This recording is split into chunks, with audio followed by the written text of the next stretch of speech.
السلام علیکم ورحمۃ اللہ وبرکاتہ۔ ربی اشرح لی صدری ویسر لی امری واحلل عقدۃ من لسانی یفقہوا قولی۔ بسم اللہ الرحمن الرحیم۔ ایک روز شیخ شقیق بلخی رحمۃ اللہ علیہ نے اپنے شاگرد حاتم رحمۃ اللہ علیہ سے پوچھا، حاتم تم کتنے دنوں سے میرے ساتھی ہو؟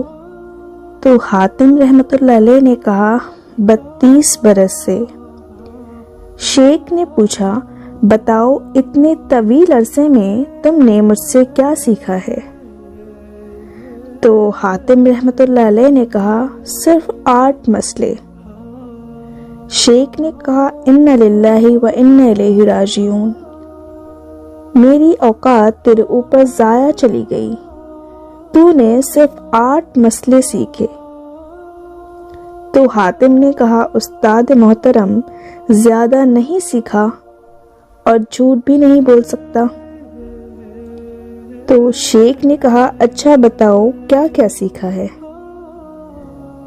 حاتم رحمۃ اللہ علیہ نے کہا میں نے مخلوق کو دیکھا تو معلوم ہوا ہر ایک کا محبوب ہوتا ہے قبر میں جانے تک۔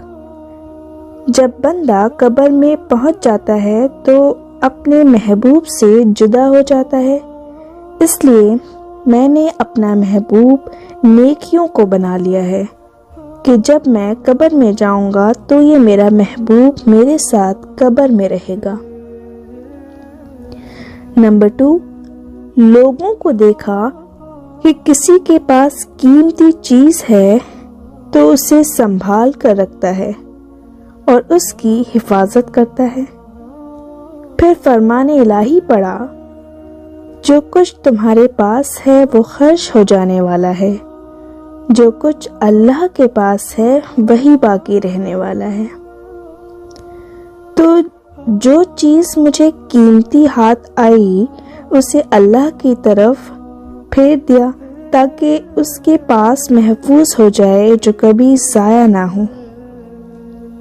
نمبر 3، میں نے خدا کے فرمان پر غور کیا، اور جس نے اپنے رب کے سامنے کھڑے ہونے کا خوف کیا اور نفس کو برے خواہشات سے باز رکھا، جنت اسی کا ٹھکانہ ہوگا۔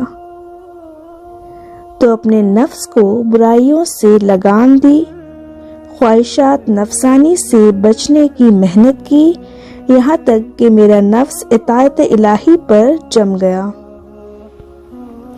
نمبر 4، لوگوں کو دیکھا ہر ایک کا رجحان دنیاوی مال حسب نسب، دنیاوی جاہ و منصب میں پایا۔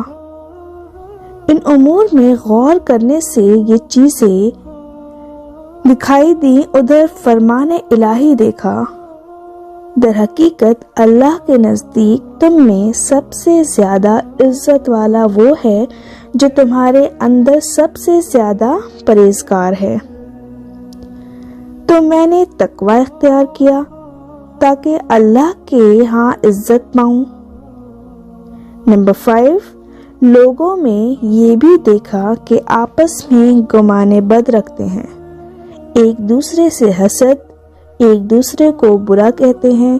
دوسری طرف اللہ کا فرمان دیکھا، دنیا کی زندگی میں ان کے بسر اوقات کی ذرائع تو ہم نے ان کے درمیان تقسیم کیے ہیں، اس لیے میں نے حسد کو چھوڑ کر خلق سے کنارہ کر لیا اور یقین ہوا کہ قسمت صرف اللہ کے ہاتھ میں ہے، خلق کی عداوت سے باز آ گیا۔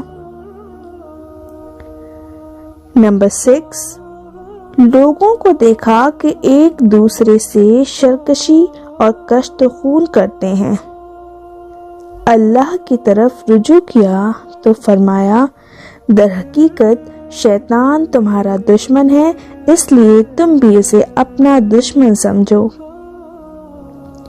اس بنا پر میں نے صرف اس اکیلے شیطان کو اپنا دشمن ٹھہرا لیا اور اس بات کی کوشش کی کہ اس سے بچتا رہوں۔ نمبر 7، لوگوں کو دیکھا پارا نان یعنی روٹی کے ٹکڑے پر اپنے نفس کو ذلیل کر رہے ہیں، ناجائز امور میں قدم رکھتے ہیں۔ میں نے ارشاد باری تعالیٰ دیکھا تو اللہ تعالیٰ قرآن میں فرماتے ہیں، زمین پر چلنے والا کوئی جاندار ایسا نہیں ہے جس کا رزق اللہ کے ذمے نہ ہو۔ پھر میں ان باتوں میں مشغول ہوا جو اللہ کے حقوق میرے ذمے ہیں، اس رزق کی طلب ترک کی جو اللہ کے ذمے ہیں۔ نمبر 8، میں نے خلق کو دیکھا۔ ہر ایک کسی عارضی چیز پر بھروسہ کرتا ہے، کوئی زمین پر بھروسہ کرتا ہے، کوئی اپنی تجارت پر، کوئی اپنے پیسے پر، کوئی اپنے حسن پر، کوئی اپنی انٹیلیجنس ذہن پر اور علمی صلاحیتوں پر بھروسہ کرتے ہیں۔ تو میں نے خدا کی طرف رجوع کیا تو یہ ارشاد دیکھا، جو اللہ پر بھروسہ کرے گا اس کے لیے وہ کافی ہے۔ تو میں نے اپنے خدا پر توکل کیا، وہی مجھے کافی ہے۔